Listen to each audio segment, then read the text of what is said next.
વ્યાપાર, વાણિજ્ય અને બુદ્ધિના કારક બુધ 11 ઓગસ્ટથી કર્ક રાશિમાં થઈ જશે માર્ગી. તો જાણો તમારી રાશિ પર કેવી થશે અસર. આ વિડીયોમાં આપણે ચર્ચા કરીશું મેષ, વૃષભ, મિથુન તથા કર્ક રાશિના જાતકોની. તો નમસ્કાર મિત્રો, અંબા એસ્ટ્રોલોજી ગુજરાતી ચેનલમાં આપ બધાનું ખૂબ ખૂબ હાર્દિક સ્વાગત છે. મિત્રો, નિયમિત જ્યોતિષીય માર્ગદર્શનના વિડીયો જોવા માટે આપ અમારી ચેનલને અત્યારે સબસ્ક્રાઇબ કરી લો. આ વિડીયોને લાઇક અને શેર કરવાનું ભૂલશો નહીં. જ્યોતિષીય માર્ગદર્શન મેળવવા માટે તમે અમારો સંપર્ક અવશ્યથી કરી શકો છો. મિત્રો, વૈદિક જ્યોતિષ શાસ્ત્રમાં બુધને ગ્રહોના રાજકુમાર માનવામાં આવે છે. બુધને ધન, બુદ્ધિ, વાણી અને ભાવનાઓના કારક પણ માનવામાં આવે છે. સાથે સાથે બુધ વ્યાપાર, વાણિજ્યના કારક ગ્રહ છે. તો એવામાં 11 ઓગસ્ટ 2025 થી બુધ કર્ક રાશિમાં માર્ગી થવા જઈ રહ્યા છે. આ ગોચર દરેક રાશિઓને અસર કરશે. તો ઘણી બધી રાશિના જાતકોને ઘણા ઉતાર ચઢાવ જોવા મળશે. તો ઘણી બધી રાશિ ખૂબ જ ભાગ્યશાળી બનશે. તો આવો જાણીએ કર્ક રાશિમાં બુધના માર્ગી ગોચરથી તમારી રાશિ પર શું થશે અસર અને કેવી થઈ શકે છે અસર. તો અંત સુધી આ વિડીયોમાં અમારી સાથે જોડાયેલા રહેજો. સર્વપ્રથમ આપણે આ વિડીયોમાં ચર્ચા કરીશું જેમના નામના અક્ષરો હોય છે અ, લ, ઈ, મેષ રાશિના જાતકોની. તો મેષ રાશિના જાતકો, બુધ તમારી કુંડળીમાં 3જા અને 6ઠા ભાવના સ્વામી છે અને બુધ કર્ક રાશિમાં તમારા 4થા ભાવમાં માર્ગી થવાના છે. 4થા ભાવમાં બુધનું ગોચર સામાન્ય રીતે સારા પરિણામો આપનારું માનવામાં આવે છે. હવે જ્યારે બુધ ઉદય પણ પામ્યા છે અને સીધા પણ એટલે કે માર્ગી થઈ રહ્યા છે, ત્યારે 4થા ભાવમાં જવાના પરિણામો બહુ સારા આવે તે સ્વાભાવિક છે. બુધ માર્ગી થવાથી માતા સંબંધિત બાબતોમાં સારી અનુકૂળતા આવવાનો અને મેળવવાનો પ્રયત્ન થશે. મિલકત સંબંધિત બાબતોમાં પણ સારી અનુકૂળતા જોવા મળી શકે છે. બુધ માર્ગી થવાથી ઘરેલું સુખ અને સંપત્તિ એકઠી કરવામાં પણ મદદ તમને મળી શકે છે.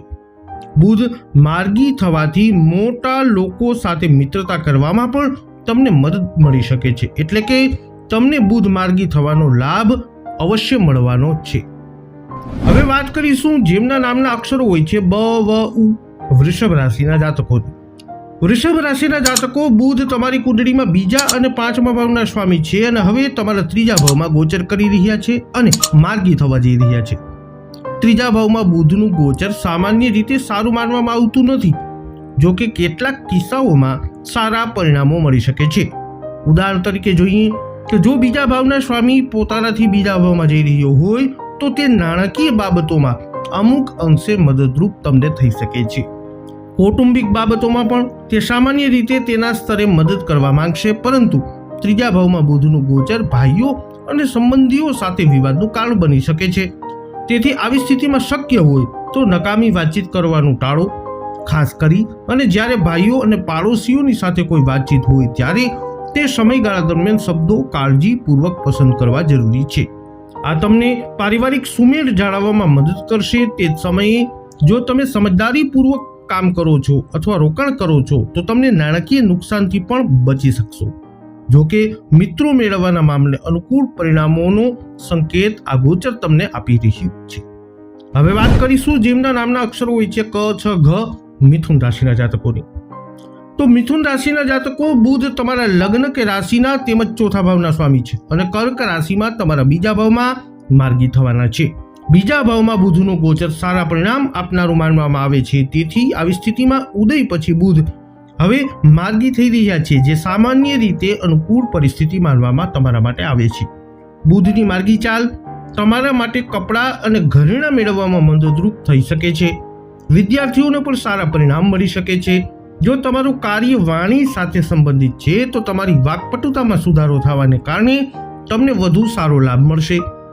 2જા ભાવમાં બુધનું ગોચર પણ સારો ખોરાક પૂરો પાડે છે, એટલે કે આ સમયગાળા દરમિયાન તમને તમારો સ્વાદ અનુસાર ખોરાક ખાવાની તકો મળી શકે છે. બુધની સીધી ચાલ સંબંધીઓ સાથેના સંબંધો સુધારવામાં પણ તમારા માટે મદદરૂપ સાબિત થઈ શકે છે. હવે વાત કરીશું અંતિમ રાશિ જેમના નામના અક્ષરો હોય છે ડ અને હ, કર્ક રાશિની.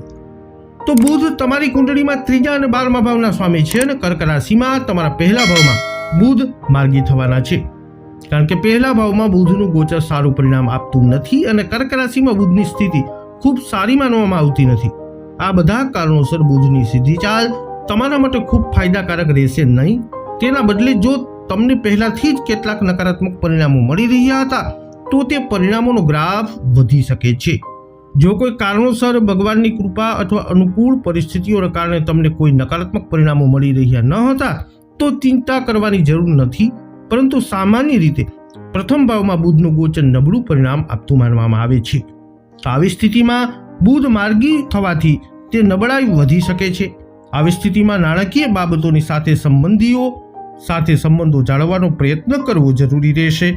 શબ્દોનો ઉપયોગ ખૂબ જ સમજદારીપૂર્વક કરવો જરૂરી રહેશે. કોઈની ટીકા કરવી યોગ્ય રહેશે નહીં. આ સાવચેતીઓ રાખી અને તમે નકારાત્મકતાને નિયંત્રિત કરી શકશો.